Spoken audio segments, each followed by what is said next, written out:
book. Here we are. We got the book Beyond the Adjustment by Dr. Michael Martin, one and only. Yeah.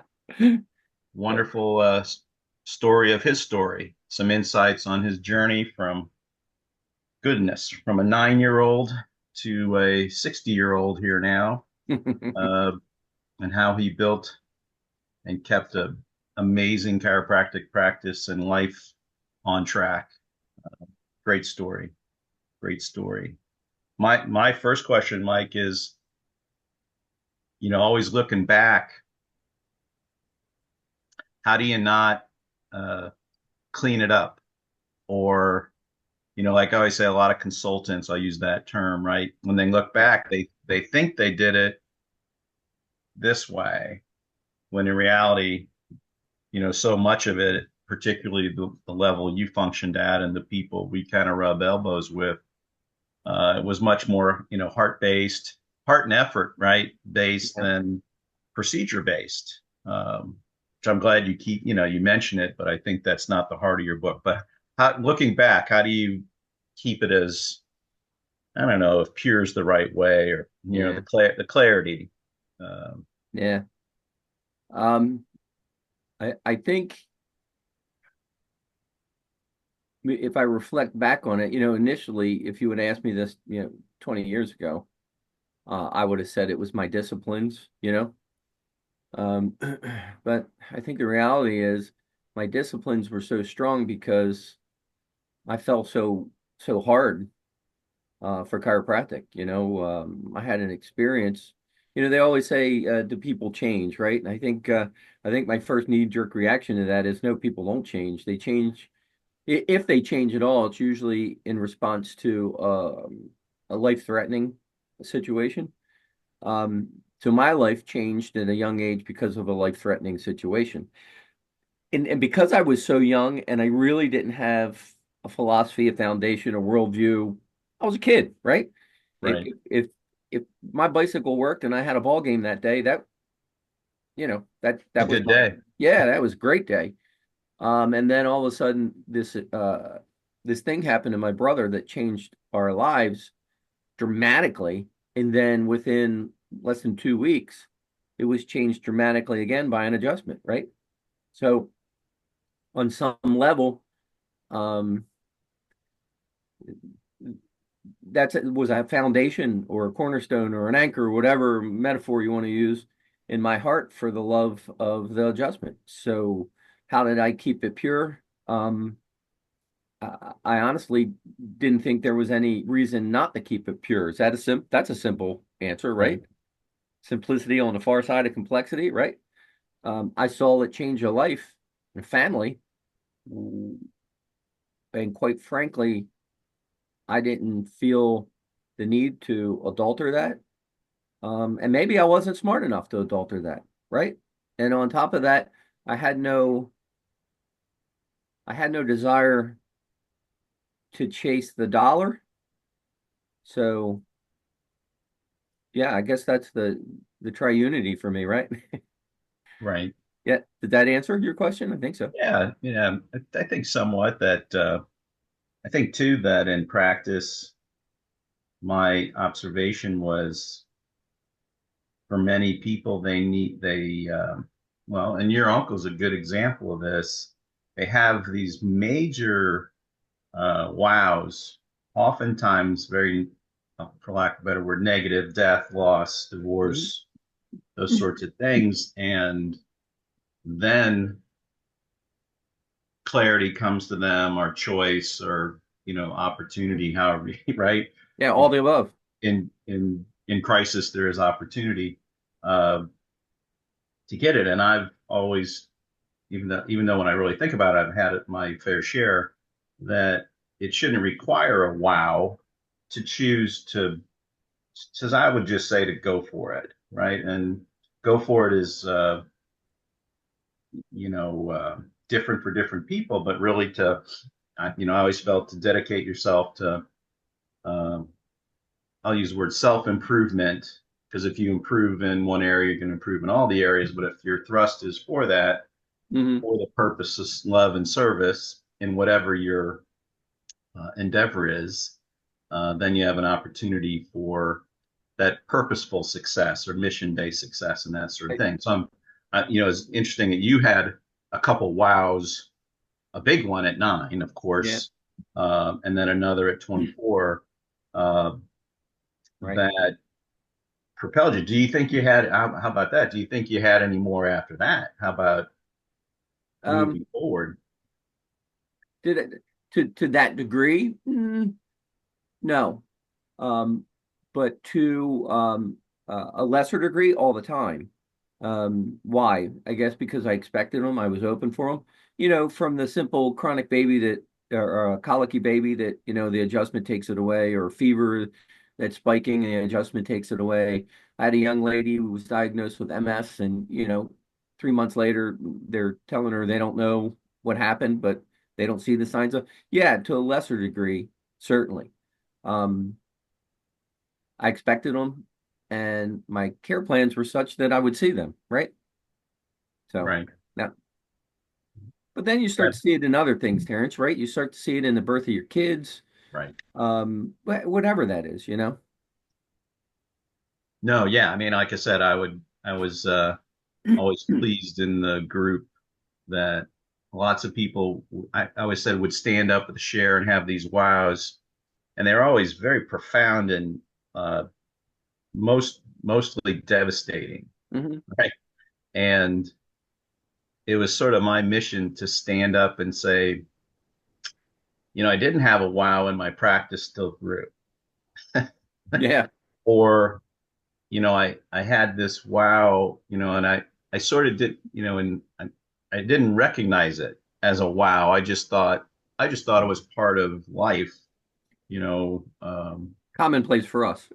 Correct. Well, this is what you do, and you work through it you know, with your own, again, vision or mission, but also the love and support of your family and friends, so that again, for lack of a better word, minimizes the wow, or it's just part of life. You should, right? I mean, now, everything's an Instagram moment, positive or Yeah. negative, and Right. it's, the thrust of it. And that's, sort of what I see. Again, I keep seeing everything is transactional versus transformational. That's kind of my new favorite, that there's no, well, I believe we have a transformational leadership now, Yeah, we do.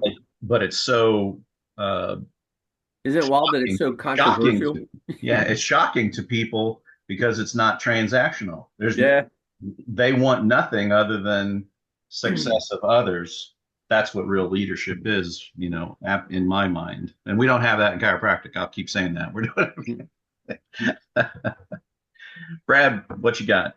Well, I was going to ask Mike, without, giving all the details of the book, because you want people to read it. Right. What's the overview of the story about? Well, initially, I never felt like I could write anything that wasn't written already. And to some degree, that's true in this book. But I'd say to uh, to another degree, like 50%, it isn't true because it's not my story. It's not my words. It's not my experiences. So, what really initiated this, Terrence, was that journal you gave me a few Christmases ago that made me write about my, first grade, my first kiss, those sorts of things. And then I started to realize that two things. One, I do have a voice that can tell a story differently. Wasn't sure about that, but since it's been written from Brad and you and many others, they've said, you know what? The biggest thing I've heard about this book is that when somebody reads it, they feel like they hear me talking to them. And that's huge. That makes it all worthwhile. But I sat down to write it. I said, you know what? I got to write something because my grandchildren are never going to know who I was in the office.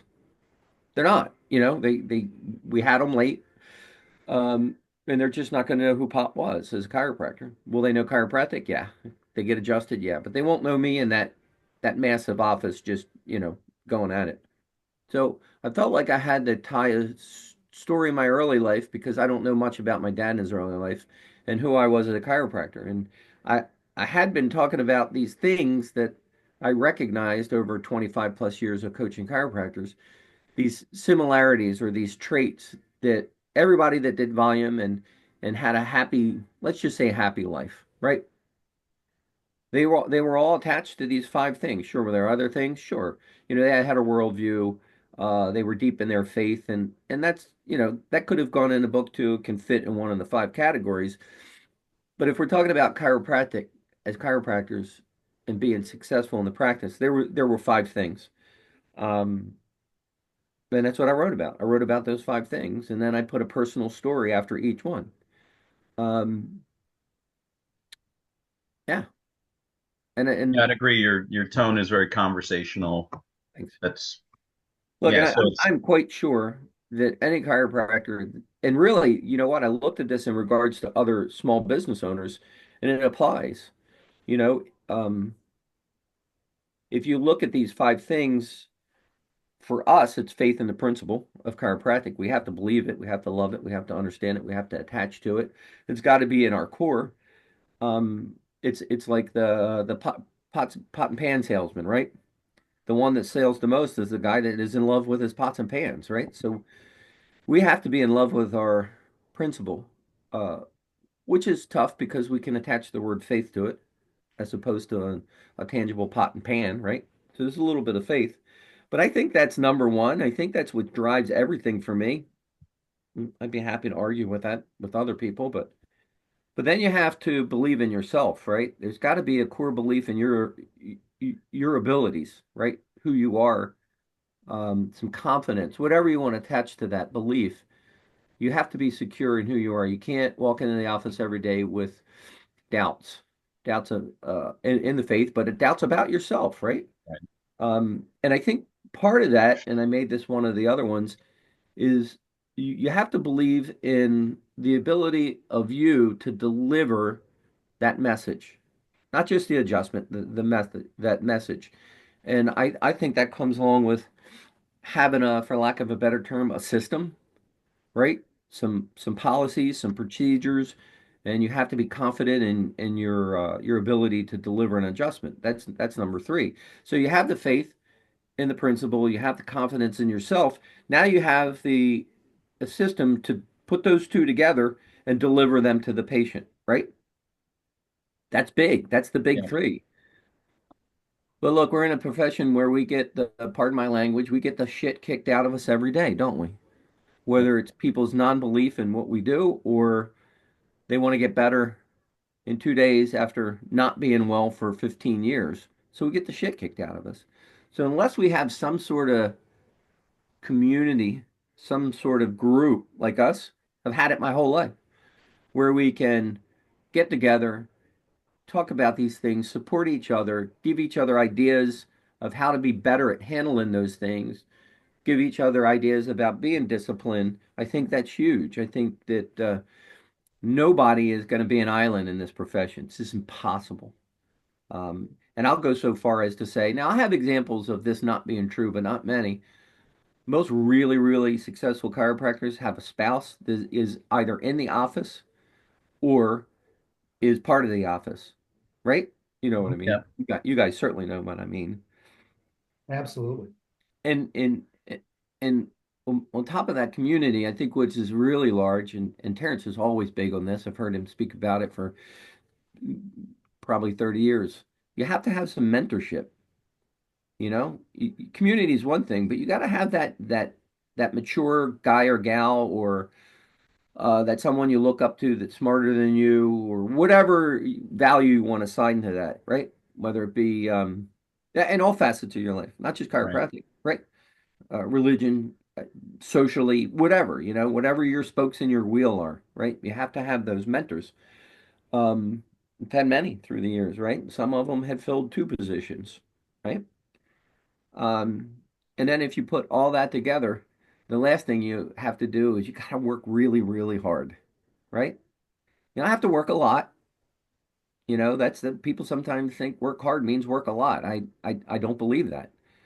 You can work really hard in a really condensed period of time, but unless you're willing to put the effort in and I'll say time too, but time's subjective. I used to have people say all the time, I put my time in, and I don't even know what that means. are you working hard, right?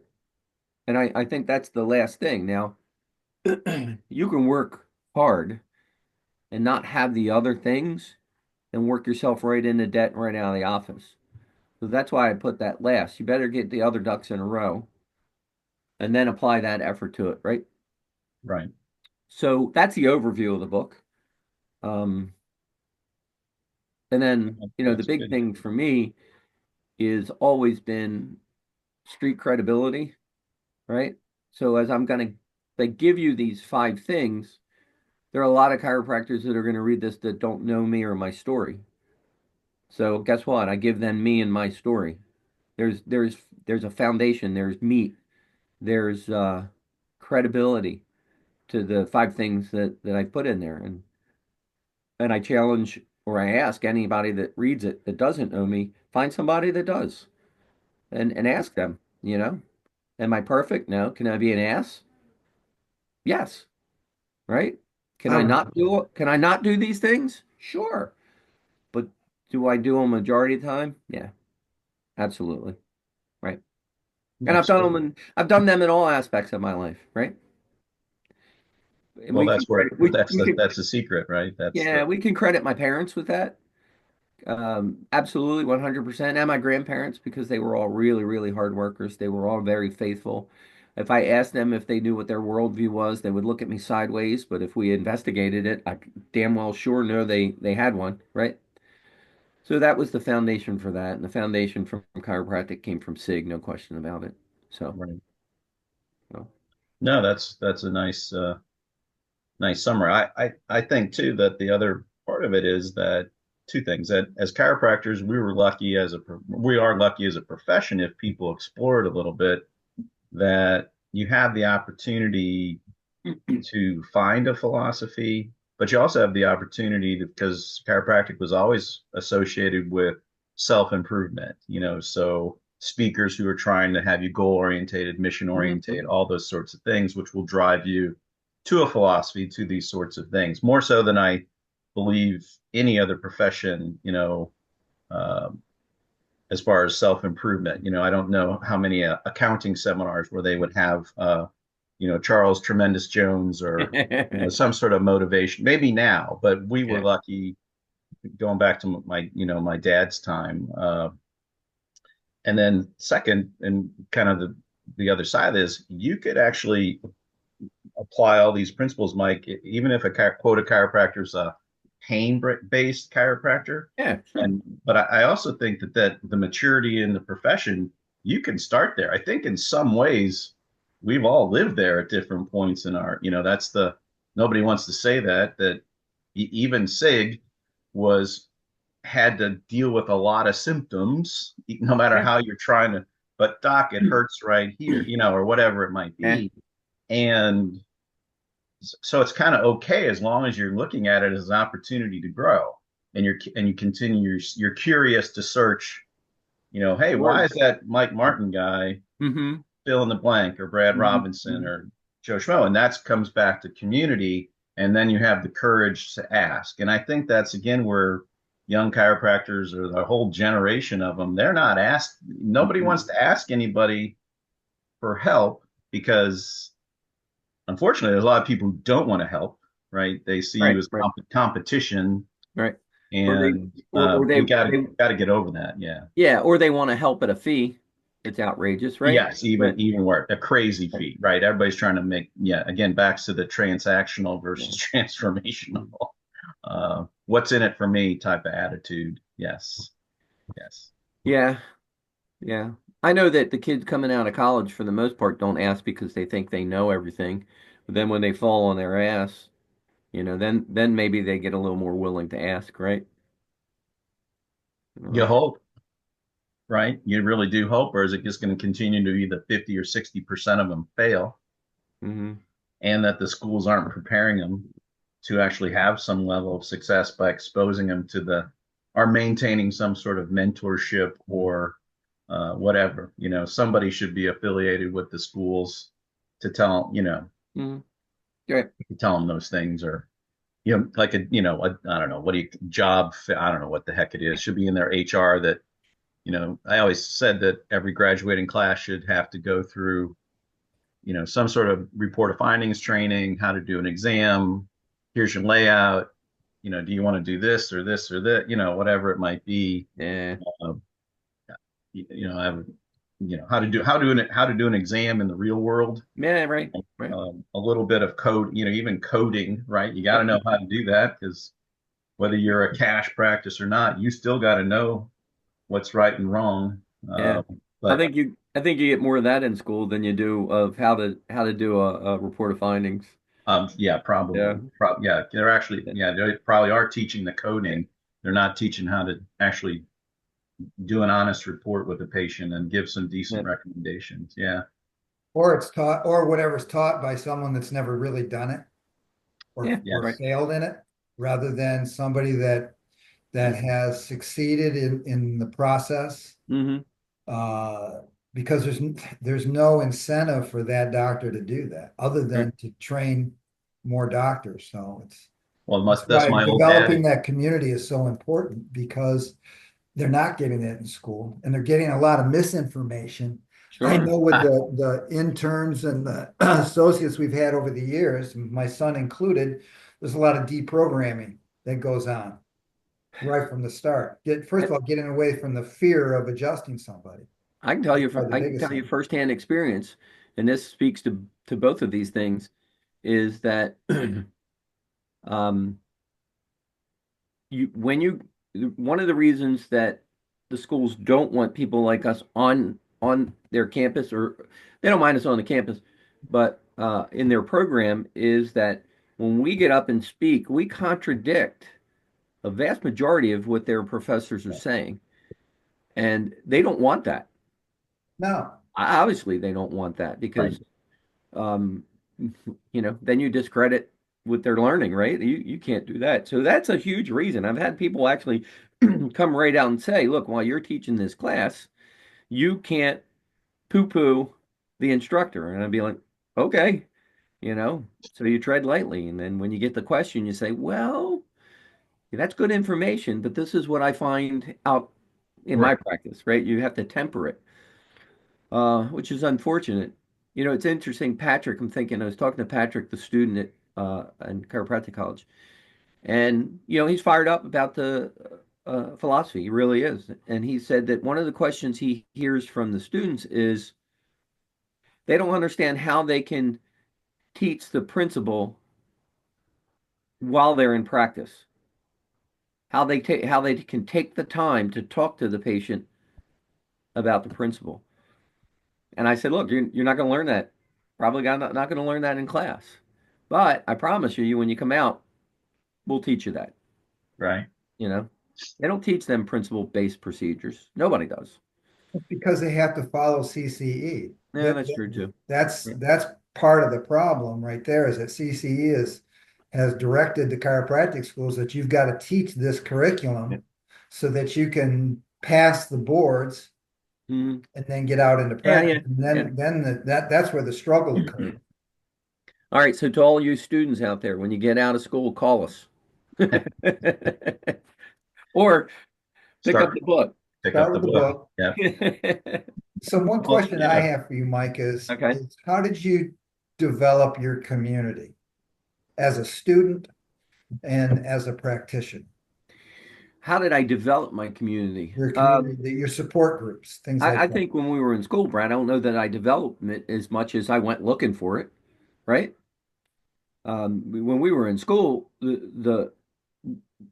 there was a community that exists, whether it was DE Club or whatever it is, and then you went looking for it. And hopefully, when you immersed yourself in that, you found people like minds, and that's who you attached to, right? Um, Howard Ramis, right? You know who Howard Ramis is? The director, the writer, the comedian. He said, Yep. when you walk in a room, the thing that you should do is look for the most intelligent, smartest person in the room and go stand next to him. Right? In his case, it was Bill Murray, so he got lucky. In my case, it was you, Brad. Right? So I don't know so much as I developed it as I looked for it, right? Looked for certain qualities, looked for agreement, looked for argument, right? So at school, that's what I did. When I got out, it's kind of the same thing. I didn't have to look for it so much as I had to stay attached to it, which is difficult, right? When you first start practicing, is picking up that phone and calling your buddy, or getting on a plane and flying to Arizona or Austin. Um, so as far as chiropractic goes, it was just a matter of putting in the effort because I knew it was there. I just had to find it and stay attached to it. As far as socially, um, what's the what's the saying? You just got to throw a bunch of shit on the wall and see what sticks. And I mean that um, very specifically as far as my social group and friends go. You got to go through a lot until you find one that vibrates, right? It's all about vibration, energy, and tone. And a lot of my friends are chiropractors, right? So they fall into the same category. That answer? Sure. Yeah, I'm Yep. just trying to expand on some of the comments you made. The one you Yeah. said work harder versus longer. How do you do that? You work harder. Well, I think Terrence gave me a book that describes it better than I can. I'll have to think of the name of it. Uh, I think work harder instead of longer has to do with having a plan and know exactly what you're working on instead of walking into some place and saying, "All right, I've got 8 hours to fill." I've never done that. I thought about what I was going to do with that 8 hours before I walked into it. Had a plan, right? Had a purpose behind it. I think that's the problem with a lot of chiropractors is they don't have a purpose or a plan, right? They get that diploma, they throw it on the wall, they open the door and think people walk in, right? If you don't have a marketing plan, if you don't have a plan for the new patient when they walk into the door, knowing where they're going to be, 3 months from now, you wind up working longer and have an empty space, right? What's the saying? If you want something done right, give it to a busy man. It's because they work harder, more efficiently, right? Yeah, and you got to develop those things, right? Yeah. You go through the, I was like, I mean, I was chuckling at your first week at 68 adjustments, and I mean, my first week was three adjustments, Yeah. and it was the same guy came in three times. So, and he came in at that time I opened at 9. He came at 9 and was out the door at 9:02, and paid $25, so. Uh, so my job, and I had a staff person. My job was to walk out and talk to her, not constantly. I mean, I would take breaks and just Yeah. talk about what is it going to look like when that phone rings more, and talk to her for 20 minutes, and I'd have to walk away, and then I'd go Hmm. call one of my peers Pick up who a was book. busier, and just be like, oh my God, what do I do now? Yeah. You have to have that support, and I always say the urgency. So Yeah. then go back in your office and hopefully read something motivational, or you're doing your affirmations, or how are you filling that space, that Yeah. space of working Yeah. hard, and what's your vision, how, what are your goal, those sorts of things, and staying true to that urgency. Yeah. I just had an urgency, you and I also felt like that was what was the work hard part. Well, you have to work hard to build a practice. It's okay. Our parents worked hard, our grandparents worked hard. I had no expectations that I was going to be, Bill Gates wealthy, that Hmm. sort of thing. But if I worked hard, I would be able to take care of myself and my family and save some money. And like my parents, maybe, in my 60s, I don't want to say Travel. retire, but be in a position of I'm okay, whatever it might be. But still the Yeah. same thing. I don't have an island. I don't have a yacht. I don't Yeah. have, that sort of thing. But I'm happy. I'm Yeah. happy. I'm fulfilled, Yeah. those Yeah. sorts of things. So that work Content is the hard word I is, use. yeah, but Yeah. you keep applying it. Yeah. I like to use the word rewired because I have such a hard time with retired. There you go. There you go. You know, I can remember those slow times. I hated this. I hated it with a passion, but you look at back in hindsight, and it was very important. And those slow times, I would pick up the phone and I would call uh the social uh geez, what do you call it? The place down the road that all the seniors went to, right? During the day. I'd call and ask if I could come in and do a free screening or sheesh, I got in the mall and paid money for a kiosk to do Right. screenings, right? All those things you do when you're not busy, right? I actually put in Definitely. a third phone line in my first office and hired a young lady to script. I gave her a script, and I was doing my own telemarketing out of the back of the office. I'll be Right. damned if I was paying those guys the money they wanted, Right. Like, you know? Right. Gave her a little phone book and had her just cold calling everybody. Good. Um, got a lot of patience from that, honestly, Sure. you know? Good.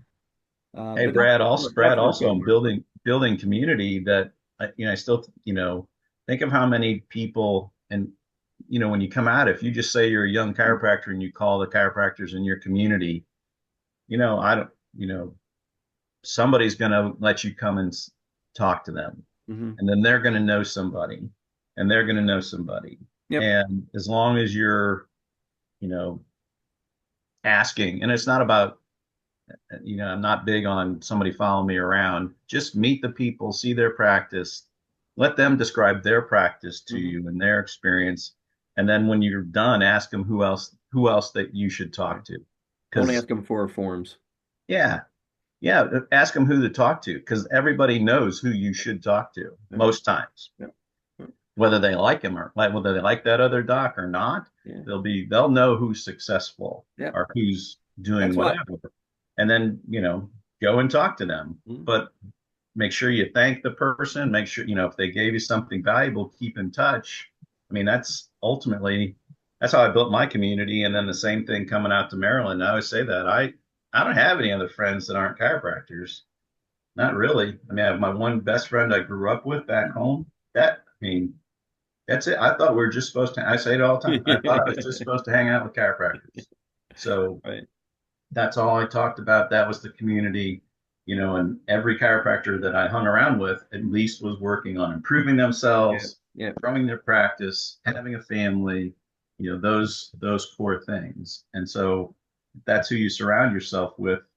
You know, I wasn't hanging around other business people per se, that sort of thing. I Yeah. was chiropractors, Yeah. because that's the business I knew. So, but if you ask for help, they'll give it. And if you keep in touch, I mean, I think I told a young chiropractor, she came in and, I efforted to get her in. I got her to our mastermind, the Epoch meeting. I gave her a book. I reached back out to her a couple times. Crickets. Haven't heard from her since, Yeah. it's like, I guess she's got it down. She'll She's, come back around, hopefully. The good ones do, you know. I can tell you any associate I've ever had when they left, I didn't hear from them for ever. I did it to Sharon. I probably didn't talk to Sharon for a couple of years. I did it to my uncle when I left him. You kind of go off on your own, and for whatever reason, ego tells you you got it, or you have to distance yourself from to become your own person. I don't know what it is. But I can tell you that all but one of those associates has come back. You know, they become part of the family again. But sounds like a two, Jimmy Buffett song. maybe two. What's that? That sounds like a Jimmy Buffett song. I ran them off, and one day they came back. Yeah, Man, that made me maybe, smile. maybe, or maybe, yeah, I don't know, Brad. Maybe it is the intensity, right? And they go off. I know one of them called me after being in practice for 6 months and said, "Listen, can you go over the day two with me again?" And I was like, "What? You were with me for 18 months." He had decided he was going to do it different. So he stopped learning, right? And then all of a sudden it's like, look, all right, okay, that's a process. I appreciate that, right? So, never stop learning. no, no, Yep. I try not Never to. stop Anyway, learning. So cool. that's why No, I like the hanging book's around with you. outstanding. Yeah, I like hanging around with you guys is because you guys say things sometimes and I just go, why didn't I, that just was so simple, But I think that happens to everybody. Absolutely. absolutely. Absolutely. Well, that's why you got to keep hanging out. Yeah, yeah. Well, that's how this whole thing came about, is that we wanted to share these kind of thought processes and concepts that people aren't getting. And for those that are Thought searching for processes and answers, comments. Shameless plug. Sorry, Brad. There well, you go. this is what this whole thing's about, is plugging your book, Yeah. because it's such an it's it's a great read. Hmm. It fits right in with where we're what we Yep. want to profess to the profession and share. Mhm. I think everybody should have it on their shelves. Thank you. I appreciate that. As you build Good. your, I don't know how you're linking stuff with it, or when you get to the second printing, that you should probably include a handful of books to read, or Yeah, right. things, foundational things that you think uh, you know like, here's the best five philosophy books, or here's the whatever it might be, or pot, it could be anything. uh, but just those references to guide people, and tell them why they should. I always say, tell them why they should read Yeah, it, right. Right. right? This Yep. is the best principle, or this is Yep. the right, those sorts of things. People really need that guidance. It's always the action steps. Well, here's the concept or philosophy, kind of like the Work Hard, that book, The War of Art, right? Stephen Right. Field. That's still really, if you feel it right in chiropractor, wherever he says art writer, yep, now you know what you got to do, right? Yeah. Do all Yeah. those things, because there's Yep. so many pieces with it. But I, those are big parts of the action step. Then here's the things to study, and here's what you should get out of it, yeah. right? Um, um, Yeah. most Speaking I, of when action steps, how do you order the book? Amazon, you can get it in a paperback and an ebook or Kindle version. And you can just Google the title Beyond the Adjustment, um, and it'll pop up. It'll look like that, like Terrence has on a. right. There's another Beyond the Adjustment, but it's not about chiropractic, so that shouldn't be difficult. You go to my website at drmichaeljmartin.com and you can order it from there. That's really the only two ways, Yeah. but that's enough. Be I enough. think I'm 30, 40, 20, 45, 55, 65. I'm at about 150 some now, Brad. So in a week. That's not bad. Good. Yep. Good. On the way to the bestseller list, Yeah. In the chiropractic To profession, the that's all I top, ask for. the very top. Yeah. very top. Yeah. I want to commend you. I've known you since 1983. That's when we Yeah. first met. And I've seen you grow as an individual, as a husband, as a father, and certainly as one of the leading chiropractors in the world. Thank you. Um, that this is an incredible volume, and I think it should be on every chiropractor shelf, regardless of how Appreciate it. you practice. To Yeah. hear your story is in and itself enough to motivate people to be the best versions of themselves. And Thanks, Brad. I That think that was means, part of your goal, was to it? share your story. Yeah. Yeah.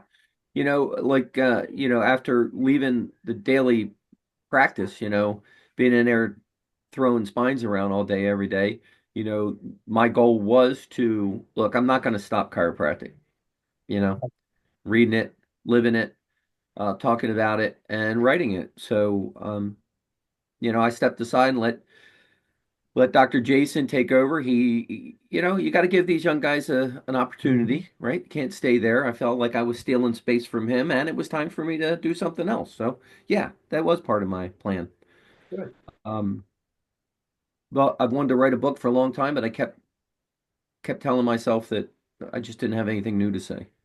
There's definitely Um, a lot of new information, a new perspective, and that's mhm, why it's such a great mhm. read. So I Thank you. I encourage Yeah. everybody to go out and order several Yeah, copies. Yeah, And every give them chiropractor give them should read away it. to your friends. one of the first things I did was send a rough draft, like I did to you two guys. I sent one to my cousin Selena, who's the chairman, president of the ICA, and she must have read it the very next day, and it was powerful. Her response. That I mean, look, she's known me longer than you two guys. She watched me grow in this thing. She was younger than I was, but she was like, I had no idea, right? And if she didn't, then nobody does, right? Except for Dawn, my other cousin. He probably knew most of this. So But Well, the best teaching is stories, and you told a great story. I mean, Good. it's a great story because thank you. that's still where I learn best, and I still think Me where too. most people learn best Me is too. not through facts and Mm-mm. scripts, so to speak, but through a personal story that you can attach to, Mm-hmm. because that's how you remember, right? Mm-hmm. And be like, oh, well, Dr. Mike did this as a consequence of this Right. moment, which is, it's powerful. It's very Thanks. powerful to learn that way. So well done. Cool. I appreciate that. I appreciate this cogs Yeah. giving me the opportunity. So I hope more people see this. More and more people are looking at the Facebook and the YouTube page. So it's gaining some momentum. Yeah, So we Good. want to make sure people share these videos with their colleagues, with their mhm. friends. And again, we're not asking for anything in return Yeah. other than your learning and your growth. Yep. Share the That's why I message. think this is a perfect medium for us to affect the profession. And I really think that we need to consider doing our own philosophy workshop We can do that, and we can do it like this, honestly, to start off. to start You off know? with and then grow it. Yeah. Because that will help develop that community because I see on the other side of the profession that we're getting less and less of that. hmm So we need more and more of this. And I I will say that sometimes it's a little difficult to find you on Facebook. YouTube, it's not that difficult. But if you go to my website, every one of these cogs is is on the website. so They're what's that stacked up. website again? drmichaeljmartin.com. DR. And then you can bookmark it and favorite, and you Yep. can pull it up and have these every month, Yep. Yep. plus more. Cool. Thank you guys for helping me share this. I appreciate it. Hey, Uh, Mike, what's the name of is it a patient down at Sherman? Who's down at Sherman that you know? His name is Patrick Lipsky. Patrick Lipsky. He's in his gosh, what do they do down there? Tries or quarters? I can't remember, but he's in his third. So That Matt, what's his name? Matty Dean Lorenzo. Do you know who that is? the name sounds familiar. He's like in Shan. He's over in Virginia. He's friends with Jeff. Okay. His daughter's at Sherman. Okay. Um, I don't know her name. Yeah, but Dean Lorenzo would be her last name. I will, and she's got to be in her first year. Yeah, well, So that's, he's in his first year. yeah, I know I have Matt's number. I'll make sure I Okay. let them know. Be good if Okay. they Shoot me have her some. name and I'll make sure that, yeah, the Yeah, Patrick. Dean Lorenzo's the last name. I don't know her first name, but I'll get it Okay. to you. Yeah, The class sizes aren't that big, so if she is in his quarter or try, he's gonna know who she is. yeah, yeah. Cool. Well, good. Very Yeah. good. Excellent. All right, guys. Thank All you. right. Thank till you, So, next guys. time. Yeah, yeah. Till next time. I love you guys. yeah, give me a text on when you're coming through and I will. uh, what was the other? April 26th April weekend. 26th in Okay. Richmond. That's already on And my calendar, so yep. All right, guys. Love to excellent. have you guys there. That would be an awesome place for the three of us to meet and really make a positive effect. But let me know so I can let the association know that we can Okay. broadcast that. Okay. Okay. All All right. righty? Talk to you Perfect. guys. See you. Take Thanks, care. guys. God Talk to you bless. soon.